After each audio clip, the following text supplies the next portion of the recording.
Hello guys, कैसे हो आप लोग। आई होप आप लोग सब बढ़िया होंगे। तो ये हमारे चैनल की 100th वीडियो है। कहीं ना कहीं यार मेरे लिए बहुत बड़ी अचीवमेंट है ये।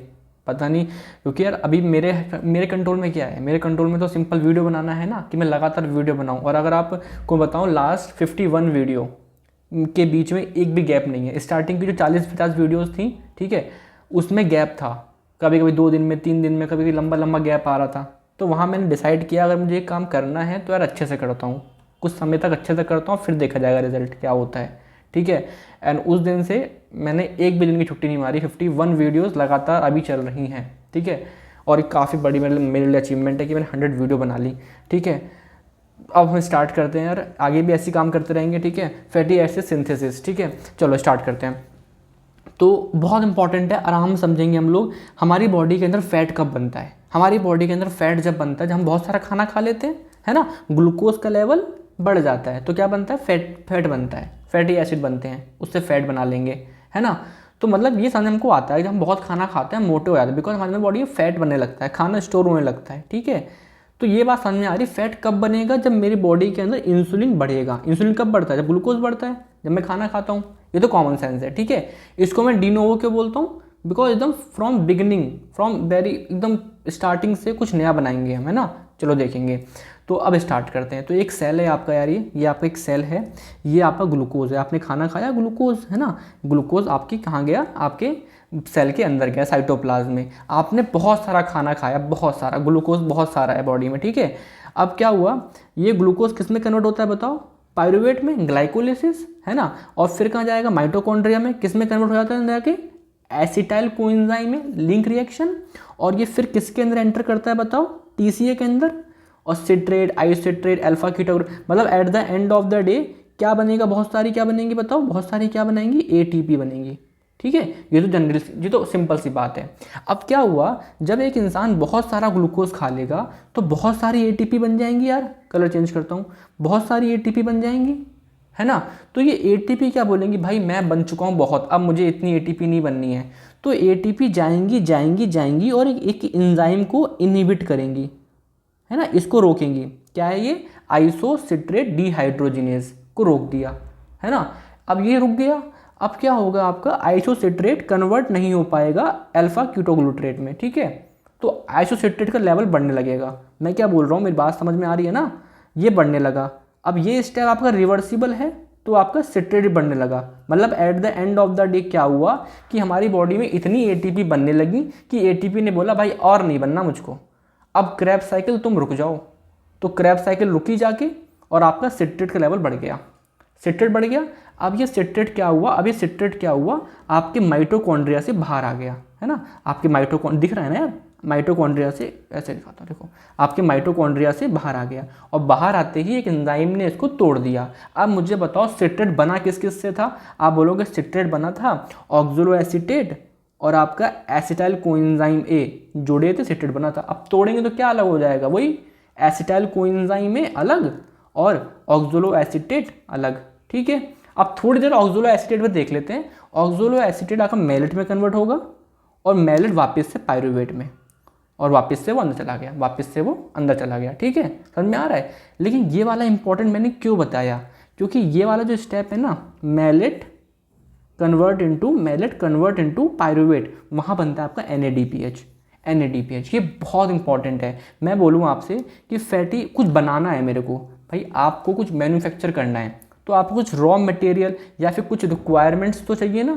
तो पहली रिक्वायरमेंट है मेरी, मुझे चाहिए NADPH। तो NADPH कहाँ से मिला मेरे को? यहाँ से मिला। बाकी मैंने एक पढ़ाया है आपको, क्या पढ़ा है? HMP shunt. HMP शंट से मिलता है मुझे NADPH। तो पहली रिक्वायरमेंट तो फुलफिल हो गई।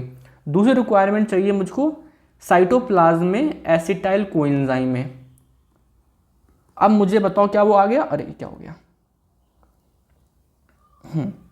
वो आ गया क्या? देखो आप बोलोगे हाँ आ चुका है, ये आ गया, तो ये भी आ चुका है। थर्ड रिक्वायरमेंट क्या है कि मुझे चाहिए एक चीज़ चाहिए मुझे, उसे बोलते हैं हम, अब बताऊंगा। देखो अब ये 2 कार्बन का था, इसमें मैंने एक CO2 ऐड कर दी।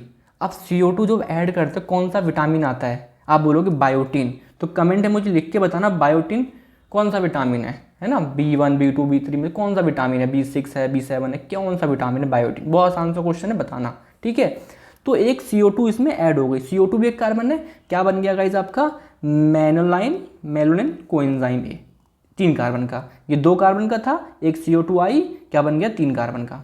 ठीक है, ठीक है, ये बन गया। तो आपकी थर्ड रिक्वायरमेंट क्या थी कि मुझे चाहिए एक मेलोनिन कोएंजाइम ए, ये आपका 3 कार्बन का है, ये आपका 2 कार्बन का है, और NADPH तो पता ही है हमको। ठीक है, तो ये 3 रिक्वायरमेंट थी, मैंने तीनों रिक्वायरमेंट फुलफिल कर ली। अभी फैट बनना शुरू नहीं हुआ है, हाँ हल्का हल्का स्टार्ट हो गया है, बट अभी हम चीज़ों को इकट्ठा कर रहे हैं कि देखो अभी तो पूरा पढ़ाऊँगा बढ़िया तरीके से। ठीक है, अभी समझ में आ रहा है क्या हो रहा है। ठीक है, अब यहाँ पे कॉन्सेप्ट और समझ लो कि जब मेरा फैट बन रहा होगा तो मेरी बॉडी के अंदर फैट जो टूटता है, बीटा ऑक्सीडेशन, वो रुक गया होगा। भाई एक आप गाड़ी चला रहे हो तो एक टाइम पे आप एक्सीलेटर दोगे तो उस टाइम ब्रेक रुक जाएगा ना यार, ब्रेक है ना, और जब ब्रेक दबाओगे तो एक्सीलेटर से पहले पैर डालना पड़ता है। ठीक है, तो सिंपल सी बात है कि जो आपका ये मेलोनिन कोएंजाइम ए है, ये आपका जाके किसको रोकेगा कैट 1 को। आप याद करो कैट 1 की इंपॉर्टेंस, कैट 1 जरूरी है ना यार एसाइल कोएंजाइम को अंदर जाने के लिए। अब जा पाएगा अंदर? नहीं जा पाएगा, तो आपका बीटा ऑक्सीडेशन रुक गया। बीटा ऑक्सीडेशन, कोई भी ऑक्सीडेशन फैट का रुक गया। समझ में आ रहा है क्या? ठीक है, अब देखो मेरी बात समझो क्या क्या हुआ। अब थोड़ी बात करते हैं इस एंजाइम के ऊपर जो स्टेप करा रहा है। ये एंजाइम एक्टिव कब होगा? इस एंजाइम कब एक्टिव होगा? जब मेरी बॉडी के अंदर क्या ज़्यादा होगा? इंसुलिन। क्या होगा ज़्यादा? इंसुलिन मतलब ग्लूकोज बहुत ज़्यादा है, ये तो बढ़ता है इंसुलिन। ठीक है, या फिर क्या ज़्यादा होगा? सिट्रेट। अगर सिट्रेट ज़्यादा होगा तो ये एंजाइम एक्टिव हो जाएगा। ठीक है, चलो देखो यहाँ पे लिखा है मैंने कि आपको जो एसिटाइल कोएंजाइम में कार्बोक्सिलेज है वो एक्टिव कौन करेगा? इंसुलिन। ये तो बट ऑब्वियस सी बात है, कॉमन सेंस है। क्यों? क्योंकि यार ये स्टेप आपका इंपॉर्टेंट है फैट को बनाने में। और फैट कब बनता है? जब इंसुलिन ज़्यादा होता है। ठीक है, इंसुलिन ज़्यादा होता है। ठीक है, ये एक्टिव करेगा, और सिट्रेट भी इसको एक्टिव करेगा। ठीक है, अब इंसुलिन इसको एक्टिव कर रहा है तो ग्लूकागॉन, बताओ ग्लूकागॉन क्या करेगा इसको? इनएक्टिव। ये तो अपोजिट काम करते हैं ना यार।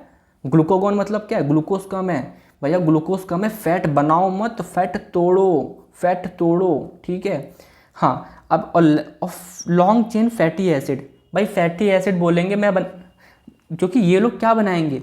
ये लोग बनाएंगे फैटी एसिड। तो फैटी एसिड तो इसको रोकेगा ही ना कि भाई मैं फीडबैक मैकेनिज्म। ठीक है जी, थोड़ा सा बाद में फिर से बताऊंगा, बट अभी समझ को आ रहा है कि एसिटाइल कोएंजाइम में बहुत इंपॉर्टेंट एंजाइम है, और ये रेगुलेट कैसे होता है? बाय हार्मोन्स आल्सो, है ना, हार्मोन भी और कुछ सिट्रेट वगैरह भी कर लेते हैं। ठीक है, अगर ये एक्टिव होगा तो पॉलीमर फॉर्म में होगा, और इनएक्टिव होगा तो डाइमर फॉर्म में। मतलब कि अगर ऐसे पड़ा है ये तो क्या ये इनएक्टिव है ना, ऐसे बहुत सारे पड़े हैं तो क्या बोलूँगा मैं इसको? डाइमर की फॉर्म में पड़े हैं 2-2 तो बोलूँगा इनएक्टिव। अब सारे एक साथ आ गए तो क्या बोलूँगा? ये एक्टिव हो गए, ये इनएक्टिव थे, ये आपके एक्टिव हो गए। ठीक है, इसकी बात करते हैं। तो अभी मैं समझा क्या रहा हूँ कि आपके बॉडी में ग्लूकोज ज़्यादा था, इंसुलिन ज़्यादा था, तो उससे हुआ क्या? ATP बहुत ज़्यादा बनी। ATP इतनी बन गई कि यार क्रैब साइकिल को रोकना पड़ा। क्रैब साइकिल रुकी तो सिट्रेट बढ़ गया, सिट्रेट बढ़ा तो बाहर आया, और ये बना एसाइल कोएंजाइम में और मेलानिन। समझ में आ रहा है क्या? मतलब इन सब चीज़ों से हमारे पास 3 चीज़ें आ चुकी हैं। आई होप क्लियर है, ये 3 चीज़ें आ चुकी हैं। ठीक है, चलो नेक्स्ट पेज पे आते हैं। तो क्या क्या रॉ मटेरियल थे? बहुत इंपॉर्टेंट है। क्या क्या रिक्वायरमेंट्स थी? पहली रिक्वायरमेंट थी एसिटाइल कोएंजाइम में, मुझे मिल गया क्या? हाँ मुझे मिल गया, स्ट्रक्चर ऐसा होता है। ठीक है, अब मैं इसको बार बार नहीं लिखूंगा, मैं इसको ऐसे दिखाऊंगा। आगे मैं बहुत सब कुछ लिखूंगा, तो जो ऑरेंज कलर का मतलब क्या होगा? एसिटाइल कोएंजाइम में। और क्या मिला मुझे? मेलोनिन कोएंजाइम में, है ना, 3 कार्बन का, तो मैं ऐसे लिखूंगा। और एक मुझे मिला NADPH। तो मैं देखूंगा फैट बनाने में मुझे इन तीनों की बहुत रिक्वायरमेंट पड़ेगी। चलो लेक्चर बड़ा हो जाएगा बट टेंशन नहीं लेना, क्या ठीक, समझ लेंगे। ठीक है, चलो अब आ जाओ। अब फैट बनाने के लिए एक एंजाइम आता है, मैं तो बोलूँगा एंजाइम नहीं आता है, कॉम्प्लेक्स आता है, मतलब कि मल्टी एंजाइम। उसके अंदर आपके 7 एंजाइम होंगे एक यूनिट में, और एक प्रोटीन होगा। डरना बिल्कुल भी नहीं है। ठीक है, एक यूनिट में। लेकिन वो एक्टिव कब होगा? जब ऐसी 2 यूनिट आ जाएंगी, जब ऐसी एक सेकेंड, ये क्या है?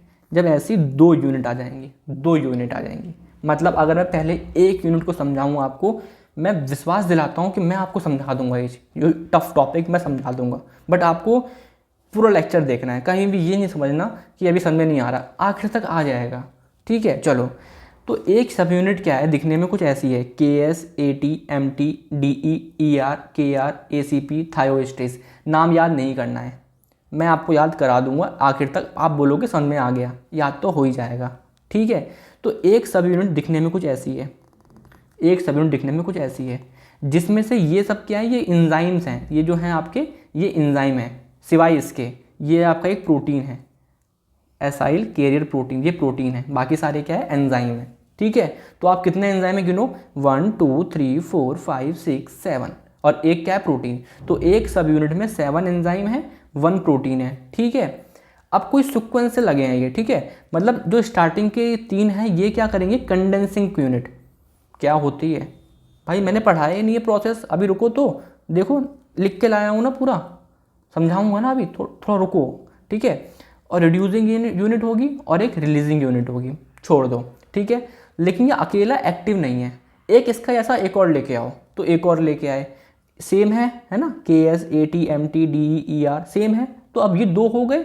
अब ये दोनों एक साथ एक्टिव होंगे, अगर अलग अलग करेंगे तो इनएक्टिव होंगे। ऐसा क्यों, ऐसा क्यों, मैं बोलूँगा। जब मैं फैट बनाऊँगा ना, देखो मैं क्या बोल रहा हूँ, जब मैं फैट बनाऊँगा तो मुझे पहले करना होगा कंडेंसिंग। क्या करना पड़ेगा, कंडेंसिंग, देखेंगे अभी। ठीक है, तो मान लो ये वाले एंजाइम जो शुरू के 3 एंजाइम थे, इन्होंने करा कंडेंसिंग, इन तीनों ने, यही 3 करेंगे। अब होगा क्या, अब होगा रिड्यूसिंग, रिडक्शन होगा। अब तो रिडक्शन कौन करेगा, आप बोलोगे ये वाले कर देंगे, ये 3 कर देंगे, मैं बोलूँगा नहीं, हमेशा आमने सामने वाले करेंगे। अगर इन लोगों ने क्या कर दिया है, कंडेंसेशन कर दिया है, तो अब इनके जो सामने यूनिट है, यानी कि ये लोग, ये वाला पार्ट क्या करेगा, ये वाला क्या पार्ट करेगा, ये करेगा रिडक्शन। समझ में आ रहा है क्या, तो इसलिए बोलते हैं इसको कि 2 यूनिट चाहिए, क्योंकि एक यूनिट अगर कंडेंसिंग कर रही है तो दूसरी यूनिट का पार्ट रिडक्शन करेगा। समझ में आ रहा है क्या, तो अगर मैं इसको 2 हिस्सों में बांटूं on the basis of unit, तो मुझे बताओ कितनी यूनिट है। आप बोलोगे यार बहुत आसान है, एक यूनिट ऊपर वाली, एक यूनिट नीचे वाली, तो एक लाइन खींच दी मैंने। ये लाइन क्या है, मैंने इस कॉम्प्लेक्स को on the basis of unit पे डिवाइड कर दिया, कि एक सब यूनिट ऊपर, एक सब यूनिट नीचे। लेकिन काम के तौर पे, फंक्शन के तौर पे अगर मैं बांटूं तो मैं ऐसे बांटूंगा, देखो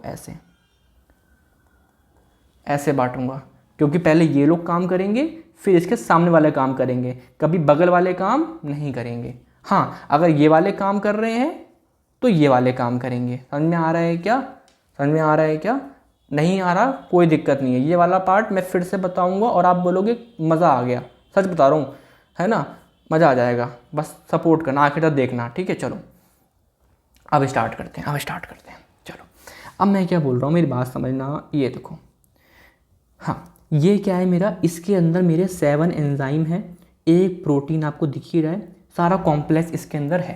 ठीक है, इसके अंदर है, मतलब जो आपको मैंने पूरा स्ट्रक्चर दिखाया है, ये क्या है आपका, ये आपका क्या है, ये आपका ये फैटी एसिड सिंथेस कॉम्प्लेक्स है पूरा।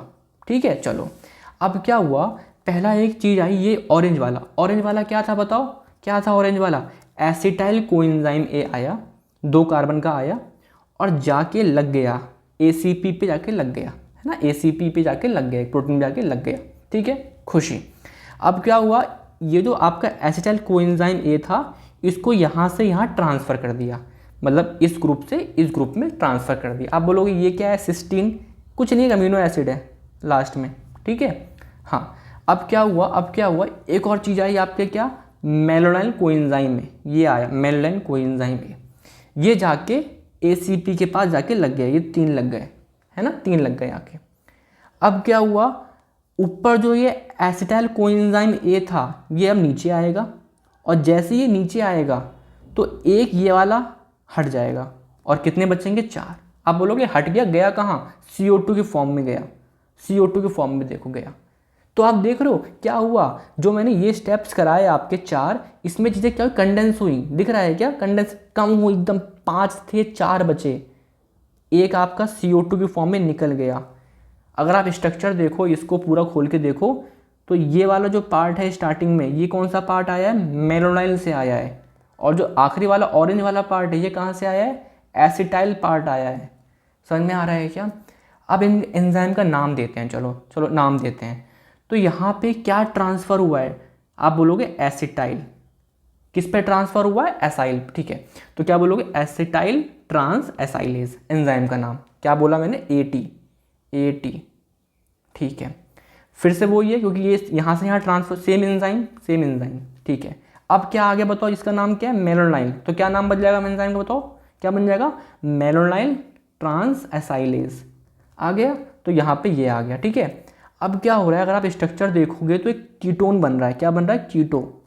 तो क्या बोलोगे आप, एक सेकेंड, ये वाला कीटो है ना। तो क्या होगा, कीटो एसाइल सिंथेज। यानी कि अगर शॉर्ट फॉर्म में बताऊं, एक आपका AT बना, ये भी AT एंजाइम है, ये भी आपका MT बोलता हूँ इसको मैं, और इसे मैं KS बोलता हूँ। तो आपने कहीं देखा है ये, देखो ये KS MT AT, समझ में आ रहा है क्या? तो मतलब इस यूनिट ने अपना काम कर लिया, इस यूनिट ने अपना काम कर लिया। क्या काम किया, एसिटाइल को लिया, मेलोनाइल को लिया, कंडेंस कर दिया, खत्म। समझ में आ रहा है क्या? तो कंडेंसिंग पार्ट ने अपना काम कर दिया। अब क्या होगा, अब काम आया रिडक्शन वाले पार्ट का। तो रिडक्शन वाले पार्ट में कौन सी यूनिट, अगर इस यूनिट ने अपना काम करा है तो इसकी अगली वाली यूनिट का रिडक्शन वाला काम होगा। अब इसके बगल वाला काम नहीं कर सकता है, ठीक है, सामने वाला करता है हमेशा, ठीक है। अब क्या बोल रहा हूँ मैं, चलो अब देखो, कोई चीज़ बाहर से ऐड नहीं होगी, है ना, इसी स्ट्रक्चर में खेलना है हमको, ठीक है। तो अब मैं अगर आपसे बोलूँ, यहाँ तक बन चुका था, ये बन चुका है, अगर मैं इन कार्बन को खोलूँ तो कुछ ऐसा दिखेगा मुझको, ठीक है। अब मैंने आपसे बोला रिक्वायरमेंट, इसके रिक्वायरमेंट यूज़ हुआ कि नहीं हुआ, आप बोलोगे यूज़ तो हुआ है, ये यूज़ हुआ है कि नहीं हुआ है, यूज़ तो हुआ है। अभी ये नहीं हुआ, अभी ये नहीं हुआ, है ना, तो अब ये यूज़ होगा। तो अब क्या होगा, रिडक्शन, है ना, रिडक्शन होगा। तो अब होगा रिडक्शन, माने क्या होता है, एडिशन ऑफ हाइड्रोजन। अगर मैं यहाँ पे हाइड्रोजन को ऐड करूँ तो ये बन जाएगा, देखो OH, यहाँ पे डबल बॉन्ड O था, यहाँ पे H और यहाँ पे H आ गया, वो बन गया। समझ में आ रहा है यार, आ रहा है क्या, आ रहा होगा, ठीक है, बन गया। अब मैं नाम भी लिख के दिखा दूँ कैसे कैसे लिखना है आपको, कोई बड़ी बात नहीं है, ठीक है, बट अभी समझना बहुत ज़रूरी है आपके लिए, ठीक है। तो ये बन गया। तो क्या हुआ, कीटो एसाइल रिडक्टेज, है ना। क्या अभी हाइड्रोजन कहाँ से आया है, हाइड्रोजन कहाँ से आया है, NADPH से। तो NADPH क्या काम कर रहा है, act as a reducing agent, दूसरों को रिड्यूस कर रहा है, ठीक है, रिड्यूस कर रहा है। अब ये ऐसा बन चुका है, ऐसा बन चुका है। अब क्या हुआ, अब क्या हुआ, इसका नाम अब क्या हुआ, डिहाइड्रेटेज। क्या करेंगे, पानी को निकालेंगे। जब पानी को निकालते हो तो OH हटेगा यहाँ से, और जो H यहाँ पर होगा वो भी हटेगा, क्या बन जाएगा, डबल बॉन्ड। क्या सिंपल ऑर्गेनिक केमिस्ट्री है। मैं चाहता था कि नाम लिख के लिया था और वो भी ठीक होता, बट मुझे लगता है कि यहाँ पे समझना चाहिए, तो मैं स्ट्रक्चर दिखा रहा हूँ। मैं समझ जाऊँगा कि जहाँ पे ज़रूरत पड़ेगी स्ट्रक्चर की, मैं स्ट्रक्चर समझाऊँगा, ठीक है। तो यहाँ पे क्या हुआ, पानी निकला, डिहाइड्रेटेशन हुआ, ठीक है। चलो अब देखो क्या होगा, अब ये बन चुका है डबल बॉन्ड। अब क्या होगा, एक बार और करो रिडक्शन, क्या करो, रिडक्शन, ठीक है। तो क्या बन जाएगा बताओ, ACP, हाइड्रोजन जोड़ो, इस बॉन्ड तोड़ो, हाइड्रोजन जोड़ो, तो क्या बन गया, ये बन गया, रिडक्शन हुआ। तो आपको जो ये 3 स्टेप हुए हैं, आप कहीं ना कहीं नोटिस कर रहे हो, क्या हो रहा है, सिर्फ और सिर्फ रिडक्शन हो रहा है। क्या हो रहा है, सिर्फ और सिर्फ रिडक्शन हो रहा है। पता नहीं कितना समझ पा रहे हो आप लोग, बट यही सच्चाई है, ठीक है। चलो अब देखो क्या हुआ, अब देखो क्या हुआ, कौन कौन से एंजाइम ने काम किया। ये क्या था आपका, कीटो एसाइल। तो क्या हो गया, ये आपका यहाँ ना, आपका कहीं ना कहीं कीटो एसाइल है ना, के रिडक्शन R हो गया, यही है ना, एक बार देख लेता हूँ मैं, KR, इसने काम कर लिया। इसके बाद ये बताओ क्या था, डिहाइड्रेटेज, है ना। और ये वाला क्या है, इनॉल है ना, इनॉल रिडक्टेज, ये वाला फॉर्म जो होता है इसे बोलते हैं इनॉल, ठीक है, इनॉल रिडक्टेज। तो आपको जो ये 3 लोग थे, इन्होंने काम कर लिए, देखो इन तीनों ने, डिहाइड्रेटेज, इनॉल रिडक्टेज और कीटो एसाइल रिडक्टेज, कर लिया काम। समझ में आ रहा है क्या? और किसके ऊपर काम कर रहे हैं ये, ACP प्रोटीन के ऊपर काम कर रहे हैं, ठीक है। अभी एक एंजाइम बचा है, मुझे पता है, लेकिन पहले बताओ समझ में आ रहा है कि नहीं, ठीक है। कैसे बताओगे, कमेंट बताना, बिकॉज ये लेक्चर मुझे ज़रूरत पड़ी दोबारा रिकॉर्ड कर लूँगा मैं, कोई दिक्कत नहीं है, ठीक है, बट बता देना कि समझा पाया कि नहीं, बिकॉज मुझे आता है बहुत अच्छे तरीके से ही, बट मुझे बस कन्वे करना आया कि नहीं वो मुझे बता देना। अगर वो ठीक है तो ठीक है, वरना दोबारा पढ़ा दूंगा आराम से, ठीक है, लाइव आके पढ़ा दूंगा। चलो आगे समझते हैं। ठीक है, बन गया। अब आपका ये बन चुका है, नाम तो ठीक है देख लेंगे, है ना। चलो नाम देख ही लेते हैं एक बार जल्दी जल्दी। अगर मैं बोलूँ इसका नाम क्या है, किस पेन से लें, चलो ये क्या है, बीटा कीटो क्यों बोल रहा हूँ, बिकॉज बीटा कार्बन पे कीटोन ग्रुप लगा है। देखो बीटा कार्बन क्या है, कीटोन है, बीटा कीटो एसाइल, और किस पे लगा है, ACP पे लगा है, ठीक है। अब इसका रिडक्शन हुआ तो ये बना। अब इसका नाम क्या होगा सोचो। अब बीटा पे क्या लगा हुआ है, बीटा हाइड्रोक्सी, क्योंकि OH लगा है, एसाइल, अब बुक से पढ़ो समझ में आ जाएगा, एसाइल ACP, ठीक है। अब इसका रिडक्शन हुआ तो इसका नाम क्या होगा बताओ, इसका नाम क्या होगा, इनॉल ACP, क्योंकि इनॉल फॉर्म है, इनॉल ACP, ठीक है। और लास्ट में कि 4 कार्बन का क्या बोलते हैं इसको यार, ब्यूट्राइल, 4 कार्बन का है ना, ब्यूट्राइल ACP, ठीक है।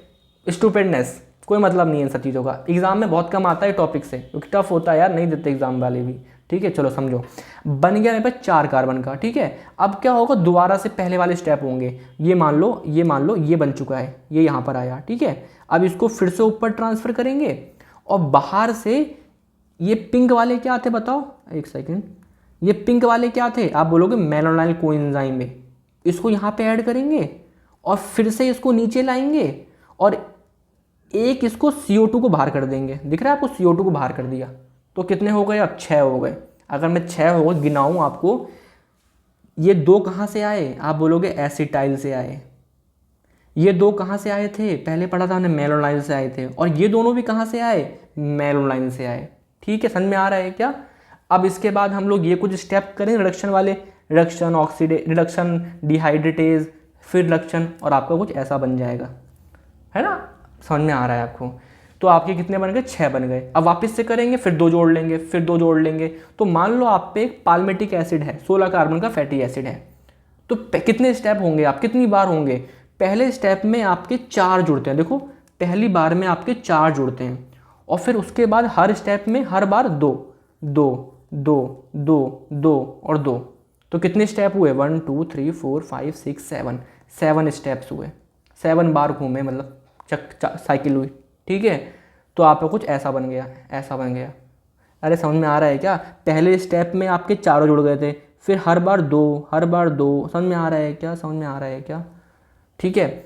16 बन गए ये, और इसको फिर लास्ट में एंजाइम आएगा थायोस्ट्रेज, ये वाला थायोस्ट्रेज, है ना, लिखा है रिलीजिंग यूनिट है एक, ठीक है। तो क्या हुआ, इसने यहाँ पे इसको रिलीज करा, और ये आपका क्या बन गया, पाल्मेटेट फैटी एसिड बन गया। कितना इंटरेस्टिंग था यार, है ना। मैं बता रहा हूँ ये आसान नहीं है, समझ में आ जाएगा तो मज़ा आ जाएगा, ठीक है। चलो दोबारा देखो, अब मैंने क्या बोला आपसे, जो आपका एंजाइम था, ये पूरा जो एंजाइम है ना, ये आपका डाइमर की फॉर्म में क्यों एक्टिव है, बिकॉज स्टार्टिंग वाले पार्ट क्या है, कंडेंसिंग यूनिट पहले काम करी, तो उसके सामने वाली यूनिट क्या करेगी, रिडक्शन यूनिट और रिलीजिंग यूनिट काम करेगी। समझ में आ रहा है क्या, सामने स्ट्रेट में एक यूनिट कभी काम नहीं करेगी। हाँ काम हो गया, समझ में आ गया। तो यही सब कुछ था आपके सारे एंजाइम। कोई ट्रिक, सब वाहियात चीज़ें होती हैं यार, जितना हो सके ट्रिक से बचो, जहाँ ज़रूरत बहुत ज़्यादा पड़े तो ट्रिक के ऊपर आप रहना। अदरवाइज़ अगर आपने ये पूरा प्रोसेस एक बार खुद पन्ने पे पेन से खुद से लिख लिया, ठीक है, तो ट्रस्ट में आप नहीं भूलने वाले हो, है ना। फिर आप पेपर में भी आपका पेन चलेगा, ट्रिक याद करो, फिर नाम याद करो। अब आपको समझ में आ रहा है ना यार कि कीटो, है ना, नाम कैसे कैसे पढ़ भी रहा है, हर चीज़ का सेंस भी तो है एक, ठीक है। जितना हो सका मैंने समझा दिया, मे भी कुछ 1-2 पॉइंट रह गए हों, बिल्कुल रह जाते हैं, ऐसा कोई नहीं है कि मैं आपको सारा पढ़ा दूंगा, ठीक है, कुछ ना कुछ रह जाता है। तो और प्लीज़ आपके डाउट्स वेलकम है, और ये रिक्वेस्ट करूँगा कि इस लेक्चर के नीचे कमेंट में अगर आप यहाँ तक लेक्चर देख रहे हो तो प्लीज़ मुझे रिव्यू दोगे, मुझे बहुत नीड है इस लेक्चर को लेके, स्पेशली इस पूरी unit metabolism of lipid, because यहाँ पे चीज़ समझने वाली बहुत ज़्यादा है, इतनी आसान नहीं है। तो अगर आपको समझ में आए तो आप रिव्यू दो, और जहाँ कुछ सामने ना आए तो वो मुझे बता दो, रिव्यू बता, कमेंट बता दो, है ना, कोई कुछ नहीं हो रहा उसमें, ठीक है। तो यही सब कुछ था हमारा, हमने पढ़ लिया फैटी एसिड सिंथेसिस। कोई दिक्कत परेशानी मुझे बताना, ठीक है। चलिए, थैंक यू, बाय।